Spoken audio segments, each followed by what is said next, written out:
Hey YouTube land, Andrews here with another action figure review, and this is another Space Marine Intercessor from McFarlane, and it's not exactly this one I'm reviewing. I'm not exactly reviewing a figure today. I just wanted to put this video up just to do a kind of progress report. I picked up a second one of these artist proofs. What artist proofs are guys that you can paint yourself.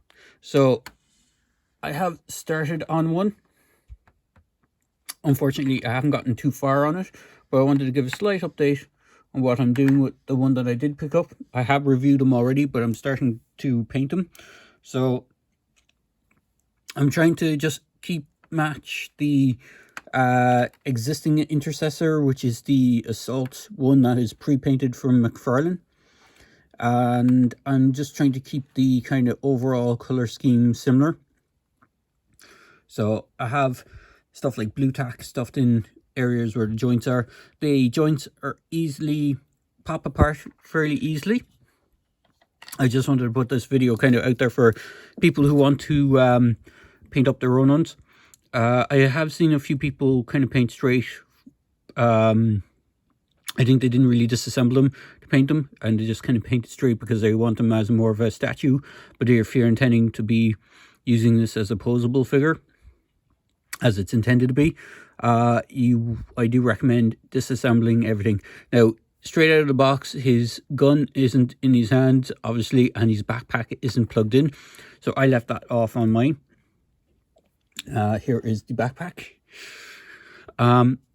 What I didn't do on this one, which I will do on the next one, is I didn't really scrape off any of the mold lines. I wanted to see how well the paint would adhere without scraping off the mold lines. It's good in some places. It is kind of noticeable in others. Like for the helmet, for example, I have painted the helmet. It doesn't have much mold line, but the bolt gun or the bolt rifle does have some mold lines on it, especially with the ammo clip, stuff like that. So I would recommend, if you really want to go to town on these, remove all the mold lines first.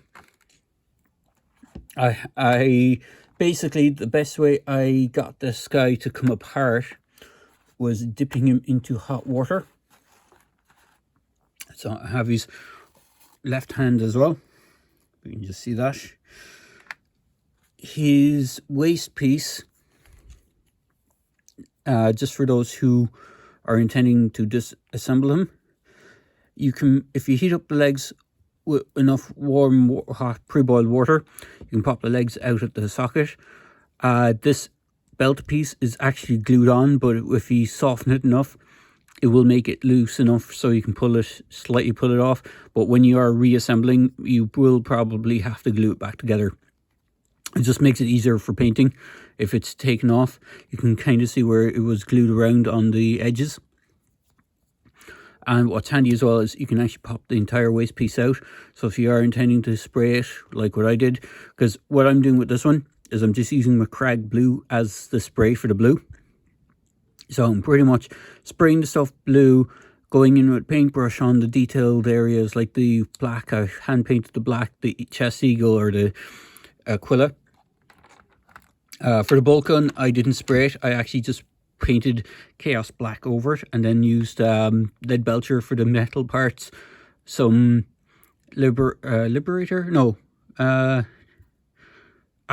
Armor gold for the gold on the eagle.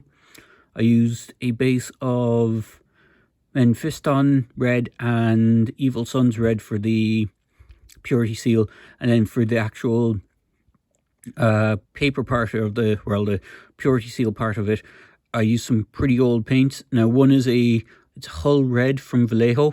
I'm pretty sure you can still get it. It's fairly easily obtainable, I'd say.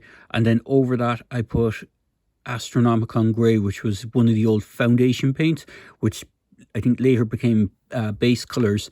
So I think there is a grey similar to it in the current range, but I'm not too sure what it is. And then just for the handle on the bolt gun, I used Mornfranning Brown. Now, I've had a few issues where paint rub has already happened, so I'm trying to figure out the best way to do it without paint rubbing it. Everything has been sealed with clear matte coat. I done a spray matte coat for the waist piece, and I've done a spray on the hands, and I've also done a hand painted Humbrol matte coat on that as well to hopefully protect it from paint rub. I might have to do a couple of layers on it, but hopefully it won't not damage the paintwork, but it hopefully won't make it too bulky, so that when you're trying to put weapons and stuff in the hands, it will, they won't fit. One of the other things I did is, the first thing I sprayed actually was this, which is the right shoulder pad. I have the left one here. It's handy enough that when you do pop them apart, I'm not sure if you can see that, but on the inside it has left and right, so it does indicate which one is to go where. Now, I did attempt to hand paint the tactical squad symbol, which is what these guys are supposed to be. They're part of the tactical squads. It's not the best.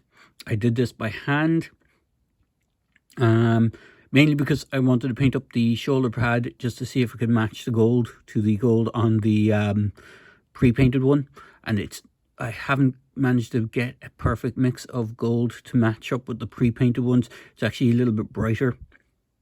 I'm not sure. I don't have the pre-painted ones next to me to show the differences, unfortunately, but I just wanted to show what you can pop apart on these guys. Again, upper shoulder pad or upper shoulder will pop out of the socket. It has a left and right indication, so you know which one is which. And the arms, now I have seen people completely disassemble the arm where you heat it up enough so you can pop the pins out, and then the whole thing should pop apart. I haven't done that on my one. I may do it on mine. It's the same with the legs as well, where the knees are, the double joint on the knees. You can supposedly heat it up enough that you can just pop those pins straight out, and when you do so, it'll disassemble it. It should make it way easier for painting and for putting on the clear coat to stop it from actually getting damaged. The other thing is the feet. So you have left and right feet. Again, everything is indicated when you disassemble it to show you which one goes which. So this is the right foot with right leg, and when you're putting them back together, I do recommend heating them up with a hairdryer. You shouldn't be really able to put it back into hot water because it could damage the paintwork when you do it. So heat up with a nice with a hairdryer. Now, I've never really used the hairdryer treatment, but I've seen it recommended for reassembling. So you have that option. I'm not sure if you saw that on screen, actually. Sorry, I'm kind of rambling while doing this, but I just wanted to give a quick update, and I know I've kind of gone pretty much way over on this. Let me just angle my camera down a bit so you can see all the components. There's quite a lot of components on these. You will need to probably take your time, be patient and take your time when you're disassembling and painting and reassembling. They are quite fun. I mean, they're a larger scale Space Marine, and there is also the unpainted Necron, and there will be an unpainted Sister Battle coming out. So I do recommend picking these up. You can get them at the moment from places like Big Bad Toy Store, Amazon, both UK and .com have them. I'm not sure if they're in stock at the moment at the time of this recording, but they do have like back orders on some of them, and the same with the Games Workshop website. I think the US one still has stock of some. I know the UK one ran out of the Marine and the artist proof version of the Marine, but they did have the Necron in store in stock last time I checked, and the Games Workshop stores around UK and various places are supposed to get these in as well. I don't know if they still have them because I don't have an inventory on every store, but it might be worth just checking with your local store to see if they still have them, and then just check around in kind of hobby stores and stuff like that if they pick them up as well. So there you go, guys, just a quick update on my Marine. When I have them all finished, I'll put them together and I'll have a showcase of them next to one of my one of the pre-painted ones. So there you go, guys. I hope you enjoyed this quick video review, and as I say on my channel, please feel free to like, comment and subscribe to my channel. Cheers, guys.